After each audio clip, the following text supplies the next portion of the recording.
Assalamualaikum warahmatullahi wabarakatuh. Yang terhormat Bapak dosen pengampu mata kuliah metode penelitian kualitatif yaitu Bapak Aryo Nurdian SMPD.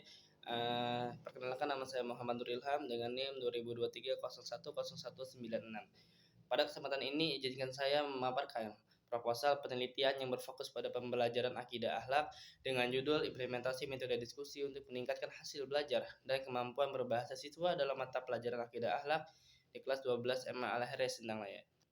Pembahasan pertama dalam proposal ini yaitu latar belakang, di mana dalam pendidikan Islam kita tidak hanya mengajar penguasa materi secara teori, tetapi juga berupaya membentuk karakter dan kemampuan komunikasi yang baik pada diri siswa. Akidah akhlak adalah salah satu mata pelajaran penting dalam madrasah karena bertujuan membentuk pribadi yang berakhlak mulia dan memahami nilai-nilai Islam secara mendalam. Untuk itu dibutuhkan metode pembelajaran yang tidak hanya membuat siswa memahami materi, tapi juga aktif dalam menyampaikan pendapat. Salah satu pedoman atau metode yang dapat mendukung hal ini adalah metode diskusi. Dengan metode ini, siswa diajak berdialog, menyampaikan pendapat secara logis, dan belajar saling menghargai pandangan teman ataupun pandangan orang lain. Namun di MA Al-Haris Laya, penerapan metode diskusi masih menghadapi beberapa tantangan. Beberapa siswa masih kurang percaya diri berbicara, kurang aktif dalam diskusi, dan kesulitan menyusun argumen yang baik. Bahkan ada pula ketimpangan partisipasi, ada yang sangat dominan dan ada yang pasif. Melihat kondisi ini, penelitian ini bertujuan untuk mengeksplorasi lebih dalam bagaimana metode diskusi diterapkan dalam pembelajaran akidah akhlak.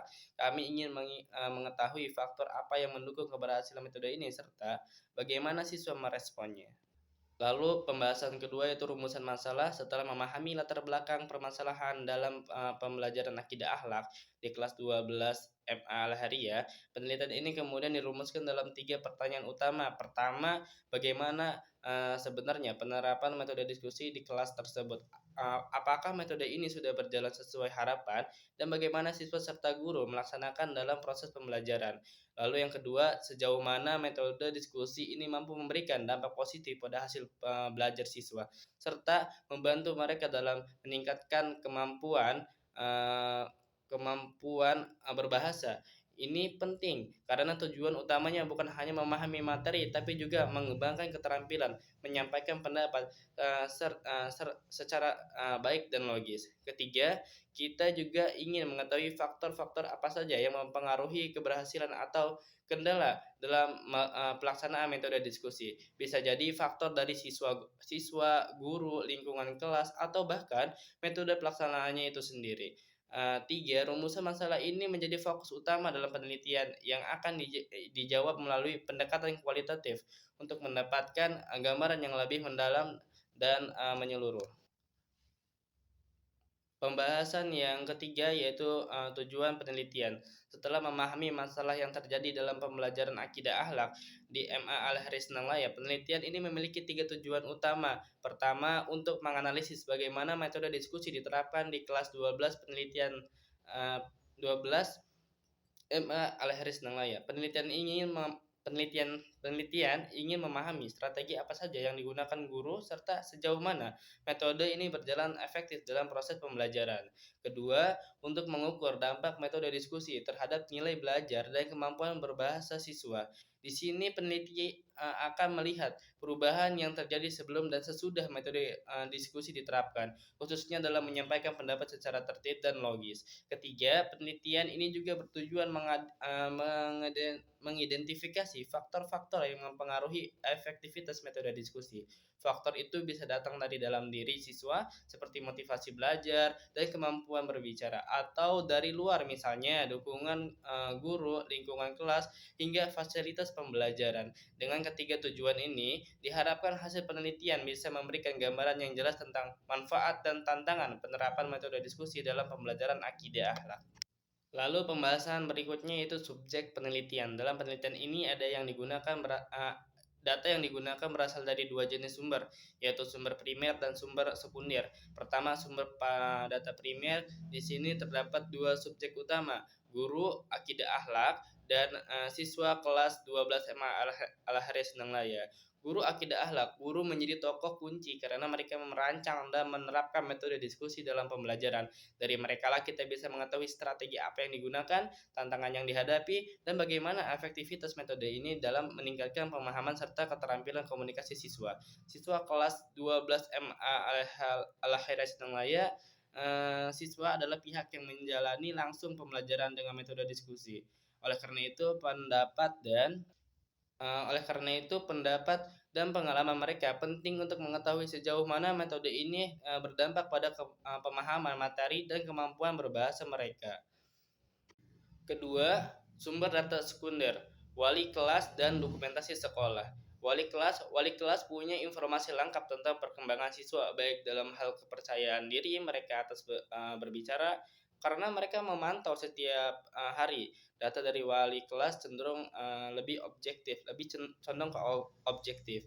Lalu ada dokumentasi sekolah. Dokumentasi atau dokumen seperti catatan observasi, nilai, dan rekaman diskusi kelas digunakan untuk memperkuat data. Lewat dokumentasi ini, penelitian bisa melihat perubahan dan perkembangan siswa dari waktu ke waktu secara lebih mendalam. Melalui data dari berbagai pihak ini, penelitian diharapkan dapat memberikan gambaran yang menyeluruh tentang bagaimana metode diskusi bekerja dalam pembelajaran akidah akhlak. Lalu berikutnya jenis data. Dalam penelitian ini, data yang digunakan adalah data kualitatif. Artinya, data yang dikumpulkan berbentuk deskriptif, bukan angka, dan lebih fokus pada makna pengalaman serta proses yang terjadi dalam pembelajaran. Secara garis besar, data yang dikumpulkan terdiri dari 3 jenis. Pertama, data berupa kata-kata yang didapat melalui wawancara dengan guru dan siswa. Yang kedua, data perilaku yang diperoleh melalui observasi langsung di dalam kelas. Penelitian ini memperhatikan bagaimana siswa berpartisipasi seberapa berani mereka menyampaikan pendapat, dan bagaimana cara mereka menyusun argumentasi secara berdiskusi gitu, saat berdiskusi. Lalu yang ketiga ada dokumentasi. Ini mencakup berbagai dokumen seperti jadwal pembelajaran, daftar kehadiran, catatan perkembangan, hingga foto atau rekaman kegiatan diskusi yang telah dilakukan. Dokumentasi ini membantu menampilkan pola-pola perubahan yang terjadi selama proses pembelajaran. Melalui ketiga jenis data ini diharapkan penelitian dapat memberikan gambaran yang menyeluruh dan mendalam tentang bagaimana metode diskusi diterapkan serta dampaknya terhadap siswa. Seterusnya ada metode pengumpulan data.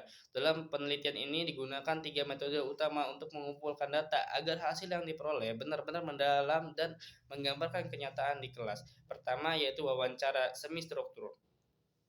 Metode ini dilakukan dengan guru dan siswa untuk menggali informasi seputar penerapan metode diskusi. Dari guru akidah akhlak, penelitian ingin mengetahui strategi yang digunakan tentang tantangan yang dihadapi dan seberapa efektif metode ini menurut pengalaman mereka. Sedangkan dari siswa kelas 12, penelitian menggali pengalaman mereka selama diskusi, tantangan yang dirasakan serta manfaat yang mereka peroleh. Lalu yang kedua yaitu observasi partisipatif. Peneliti hadir langsung di kelas untuk menyaksikan proses diskusi secara nyata yang diamati antara lain seperti seberapa aktif siswa berpartisipasi, lalu keberanian mereka dalam berbicara dan menyusun argumen secara logis, serta bagaimana interaksi antara guru dan siswa selama diskusi berlangsung. Ketiga yaitu dokumentasi. Metode ini digunakan sebagai pendukung dan penguat dari data sebelumnya. Dokumen yang dikumpulkan meliputi rencana pembelajaran dan catatan guru, hasil tugas siswa, data kehadiran dan catatan perkembangan, serta foto atau rekaman kegiatan diskusi untuk melihat respons dan keterlibatan siswa secara visual. Dengan ketiga metode ini, diharapkan penelitian mendapatkan gambaran yang lengkap dan terpercaya tentang bagaimana metode diskusi dijalankan dan dampaknya terhadap siswa. Selanjutnya ada instrumen penelitian. Dalam penelitian ini, instrumen yang digunakan bertujuan untuk mengumpulkan data secara sistematis dan mendalam. terdapat 3 jenis instrumen utama yang digunakan. Yang pertama, pedoman wawancara.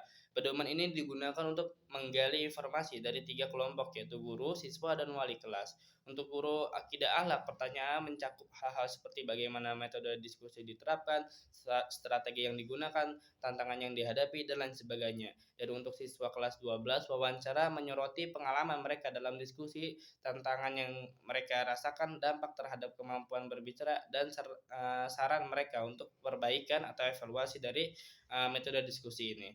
Lalu untuk wali kelas, pertanyaan difokuskan pada pengamatan mereka terhadap perkembangan siswa, keterlibatan siswa dalam diskusi, serta dukungan dari lingkungan sekitar termasuk dari orang tua siswa.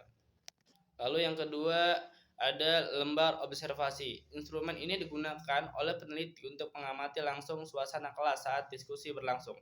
Aspek yang diamati antara lain kehadiran dan peran guru, cara guru memfasilitasi diskusi, partisipasi aktif siswa, kemampuan siswa dalam menyampaikan argumen, interaksi sosial antara siswa dan guru atau dengan siswa yang lainnya, dan bagaimana guru memberikan arahan dan evaluasi terhadap proses diskusi.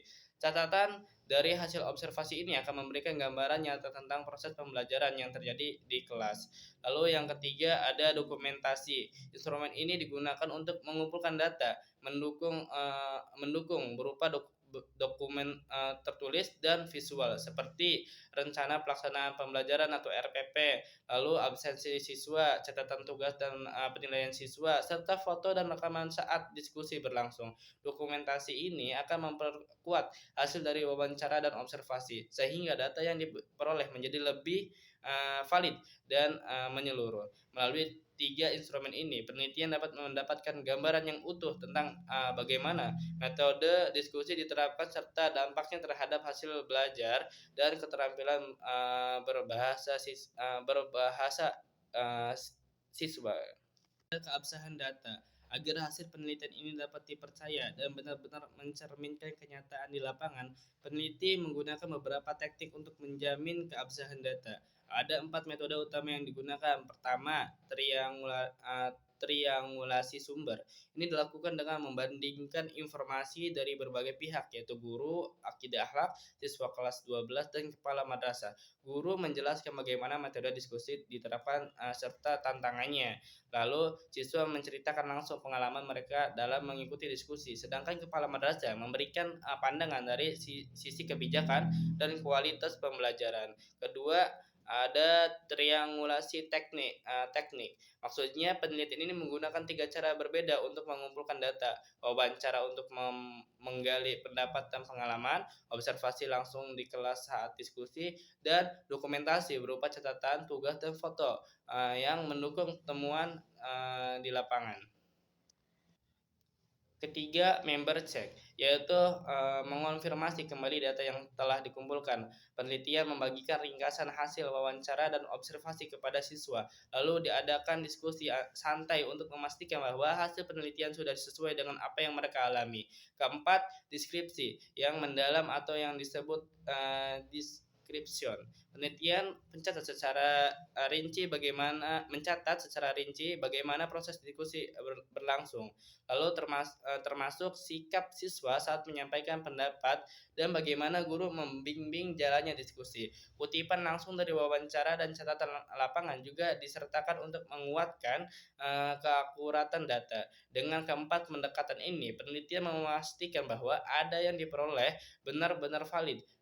Data yang diperoleh benar-benar valid, terpercaya, dan menggambarkan kondisi pembelajaran yang sebenarnya di kelas 12 MA Al-Khairiyah Sintangaya. Selanjutnya yaitu metode analisis data. Dalam penelitian ini, analisis data dilakukan dengan mengacu pada tahapan yang dikembangkan oleh Miles dan Huberman. Ada 3 tahapan utama yang saling berkesinambungan. Yang pertama ada reduksi data.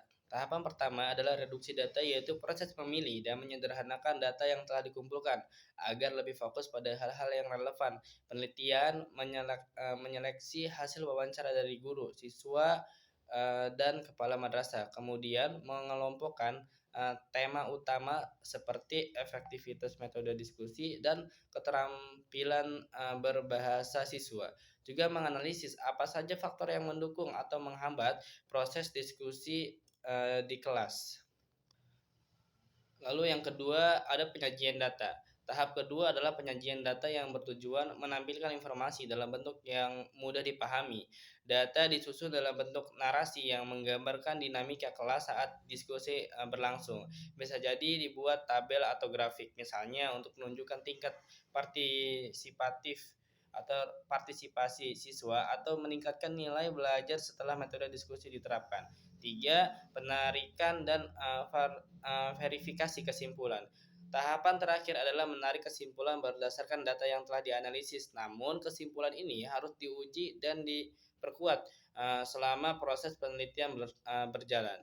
Penelitian menyimpulkan seberapa efektif metode diskusi dalam peningkatan pemahaman siswa dan keterampilan berbahasa mereka. Lalu mengevaluasi strategi yang bisa diterapkan agar semua siswa terlibat aktif tanpa ada yang terlalu dominan. Untuk memastikan keakuratan dilakukan verifikasi, yaitu membandingkan hasil wawancara dengan observasi kelas, mengecek data dokumen seperti catatan, nilai, dan hasil diskusi, dan meminta konfirmasi dari responden agar hasilnya sesuai dengan pengalaman mereka. Dengan proses ini, analisis data menjadi lebih sistematis, valid, dan dapat dijadikan dasar dalam menarik kesimpulan penelitian. Mungkin sekian presentasi yang bisa saya paparkan. Mohon maaf apabila ada salah kata atau tingkah laku yang kurang berkenan di hati.